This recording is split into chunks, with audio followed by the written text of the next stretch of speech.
a fishy story. Ano yun yung fish? Ako, isda, ano? May isang propeta. Nakikita niyo to? Sino to? Kilala niyo ba siya?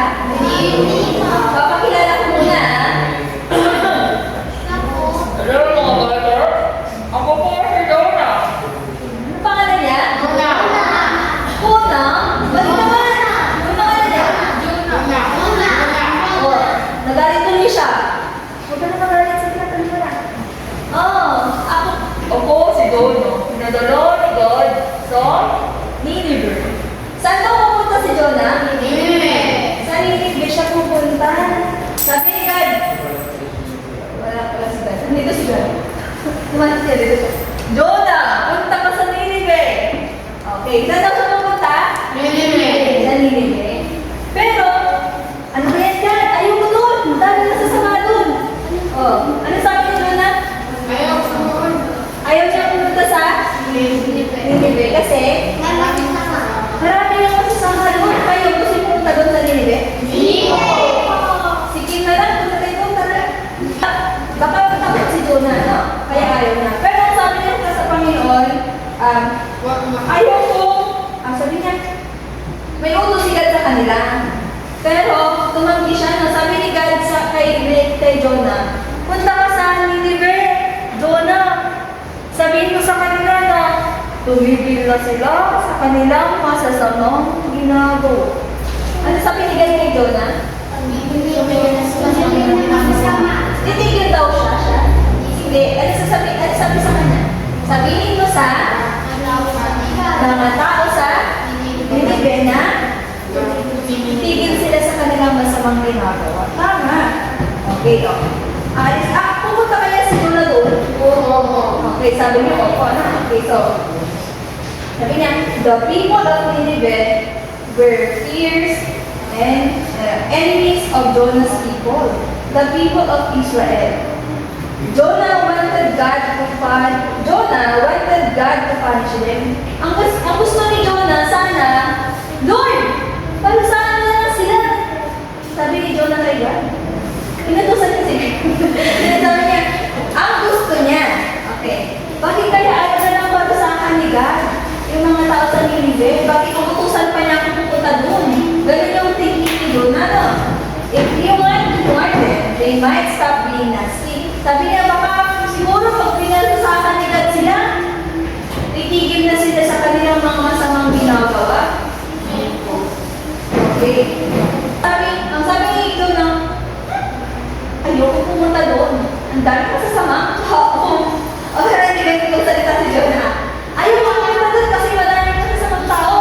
Dito yung Nineveh, dito siya pupunta. Sumunod ba si Jonah kay God? Hindi po. Hala, nakumita niya yung sinabi ni Aya kanina. Hindi siya sumusunod sa Panginoon. Hindi siya sumunod. Na-disobey siya kay God. Jonah, sumakay siya sa barko. Pupunta ako sa Amerika! Yay! O wala sinabi niya pupunta ng Amerika. Hindi siya sumakay sa barko na papuntang Nineveh. Sumakay siya sa ibang barko, papunta sa ibang lugar. Shhh! Ala, ano nangyari sa barko? Nagkaroon na? Shhh! Bagyo! Nandito siya, imagine yan, Luis. Nagkaroon ng bagyo. Sabi ng kapitan, nandito si kapitan na, anong ginagawa mo dyan? Kasi si Jonah nasutulog lang siya, pero bumabagyo na. Yan, nasutulog siya. Anong ginagawa mo? Bumising ka, manalangin ka sa Panginoon mo. Tayo ay mamamatay na, at sinulugod na yung barko. Okay. He was so tired, he fell asleep. Nakatulog siya kasi natagod siya sa kaka-avoid kay God, yung utos sa kanya, no? He was so tired and he didn't hear the wind blow. Okay, so, sabi ng mga sailor, ng kapitan, bakit yan? Ay, ganun yung boses ng Mongudon. Oh, sinishake nila si Jonah. Tapos,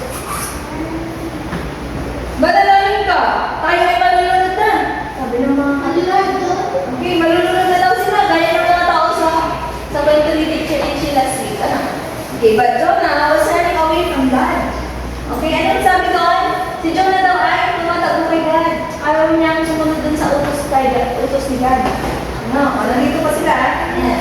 Okay, so God, how could he ask God to help? Sabi niya, paano ako walang lalaki? Iniiwasan ko nga si God eh. Ayaw kong sumunod sa utos niya eh. Tapos mananalangin pa ako. Ano na kayo sasabihin ni Lord sa akin? Sabi niya. Di ba, pag nananalangin tayo, sinong kinakausap natin? Si Lord, si God, ano? Pero dahil si Jonah ayaw sumunod sa utos ni God, hindi siya panalangin. Ito, ano na gagawin ni Jonah? Malulunod na sila.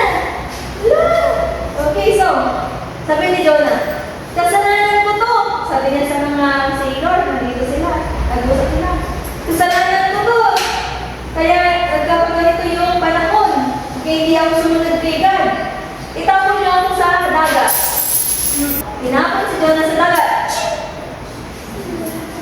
Nagsisinig na siya, sinig na. Imagine nyo, nagsisinig na siya.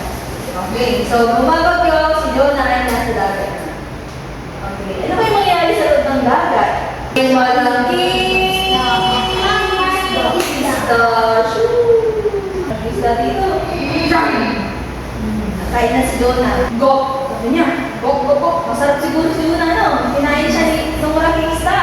Jonah was safe inside. It was dark and sleepy and slimy inside.